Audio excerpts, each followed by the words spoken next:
gallery, you start working with the gallery, then it's their job to do that. But prior to that, you have to do that yourself. So that can be a combination of you photographing your work, coming up with slides or websites, and printed material, and then just really hitting the streets, talking to people, and you know, creating your own buzz, letting people know what you're doing, what's special about it, what's unique about it, what your talents are, what your strengths are. But ultimately, and that's one thing Warhol said. I think it was in his one of his diaries or journals. He was very well known to keep a journal, daily journal, and he had said that in his journal that the only way you ever will make it in the art world is to be represented by a very good gallery, to and then having it being a gallery, that means that they're gonna know how to market and advertise your work. They're gonna have collectors that they work with. They're gonna know how to network. They're gonna know what other maybe galleries or museums to work with, or what kind of art shows or art fairs to advertise in and show in. And a lot of that is it takes footwork and time and ambition and you're just buckling down and doing the work. This is probably a hot question. Maybe we should delete it out of the interview, but what is your opinion of galleries? And I mean, I I have no I don't have anything terribly bad to say or anything negative about galleries. There seem to be, I think we've all seen the case of the artist with extraordinary work getting absolutely no attention. I've seen several designers and artists have married, and maybe it's because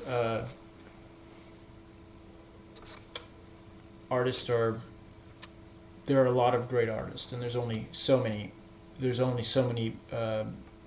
collectors, and so it's sort of a marketplace, supply and demand. There's so many great artworks and only so few conduits for them to be purchased. Is that maybe we're getting off into something else? Yeah, but that's the thing too. It's gonna have to the gallery's gonna have to believe in you for you to represent them. But yeah, that happens all the time. I mean, it's not like art's the only thing. There's a lot of great actors that are out of work. There's probably a lot of great actors that are better than some movie stars are out there, but yet they're not. They might be out of work. Or there's a lot of great musicians, but that doesn't mean they're on a top 40 list. So that happens in all art forms, not just art. I guess that's probably just the nature of the beast. There's a story that I've always loved as far as that's concerned. There's a violinist, and he has this favorite violinist player who's the best in the world.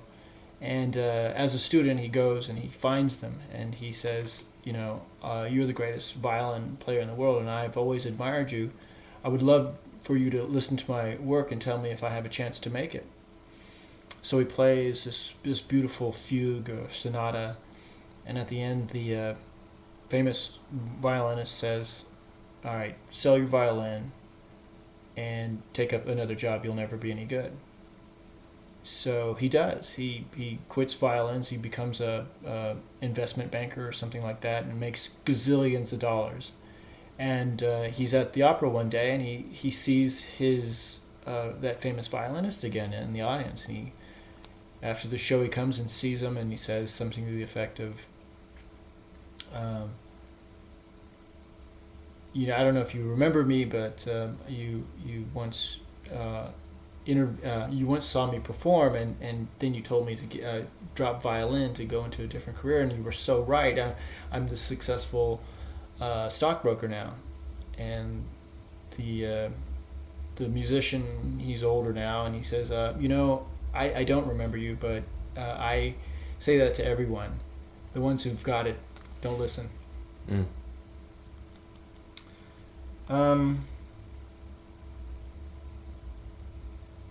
Where do you see yourself in 5 years?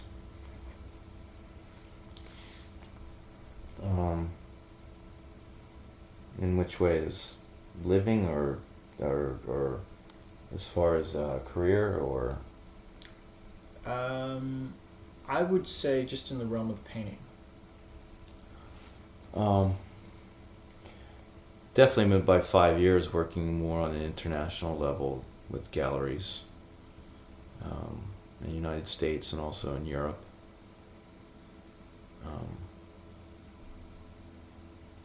Target areas would probably be the bigger cities: LA, New York, Chicago, maybe Miami.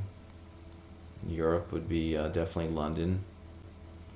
I've actually had a few compliments a few times, people telling me that they thought my work would do really well in London. I haven't really tried to pursue that avenue yet, but it will happen. I know Rome is also starting to become a little more prominent now in the contemporary art market. In fact, Gagosian Gallery now has a space in Rome just recently.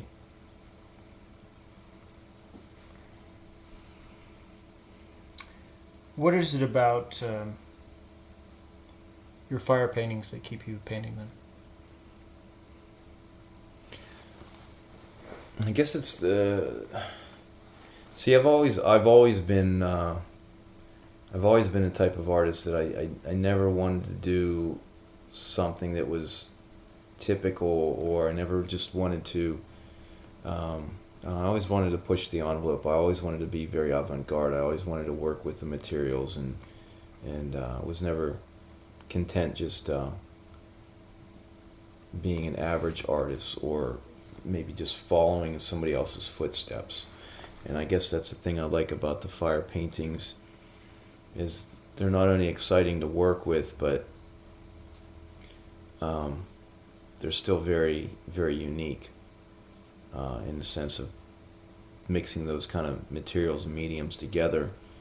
And I'm starting to think of using some other natural elements and materials to mix with that.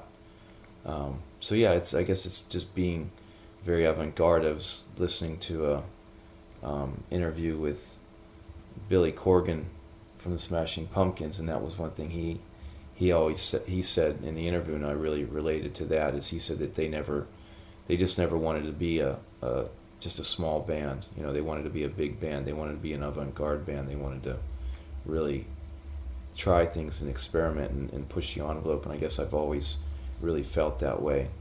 To me, it was always about what can I do that's different and unique.